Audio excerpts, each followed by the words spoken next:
Hi everyone, welcome to the FPEB channel. I'm Joel Pettit, and today I want to talk to you about what it means to be hindered or prevented from reasonably completing the duties of your office grade, rank, or rating. Now, why am I doing this video?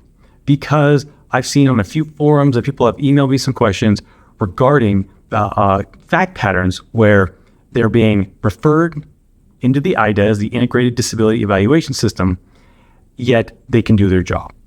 And they're wondering, how can this be? I can do my job. I've been doing my job. What's the issue? The issue is this. In the DoD instruction 1332.18 that controls the entire IDES process, the logic there, when it comes to the referral criteria, meaning being referred from, let's say you're in the Army and you have a profile, a temporary profile, but then you receive a permanent 3 profile, a P3, you're referred into the IDES. And people will say, but again, I can do my job. And I'll say, well, think of it this way. Just because you can do your job alone, theoretically, doesn't mean you're fit. And here's why. Because your medical conditions or condition may require unreasonable accommodations. And people will say, well, what does this mean exactly? And again, the way attorneys, process and challenge and test logical theories or ideas is taking them to their logical extreme and see the result.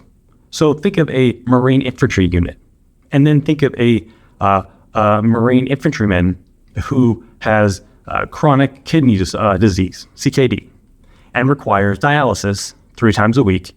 And let's say they're in a dialysis chair.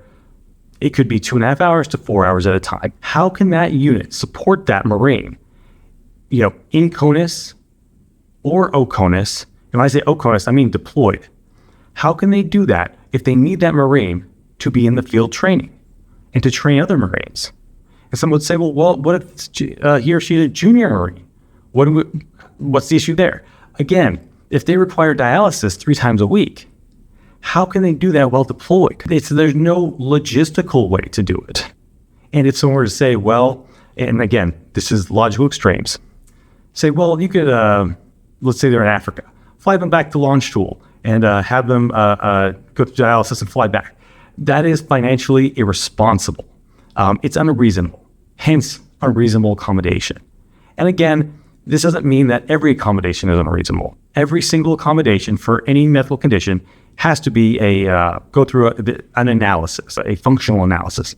But still, this is what these portions of the referral criteria in the DODI 1332.18 are getting at.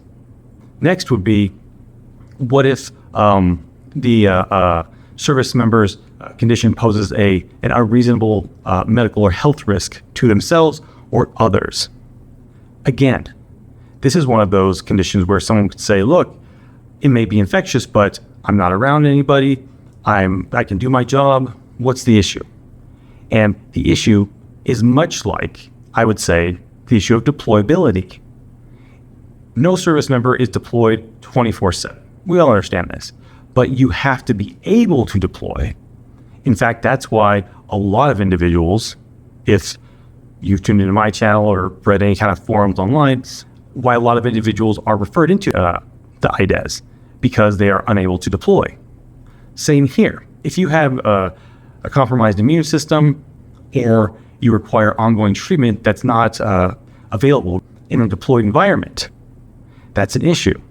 So if your condition would get worsened by being deployed and not having those facilities or that treatment available to you, then you pose an unreasonable medical risk to yourself. But if you have an infectious disease like MRSA, which can lead to death in some cases, that is definitely unreasonable to have you around other service members.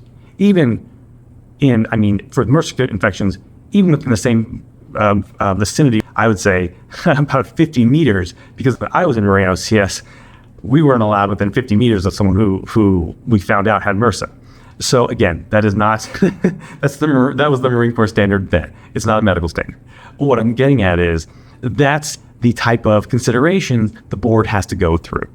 So if you're wondering why the heck you can do your job, individually, but you're being referred into the IDES, please go to my website, joelpettitlaw.com, shoot me an email, give me a call. I'd like to speak to you about your potential case. And if this video has helped, please click here to view more. Otherwise, thanks for watching, everybody, and have a great day.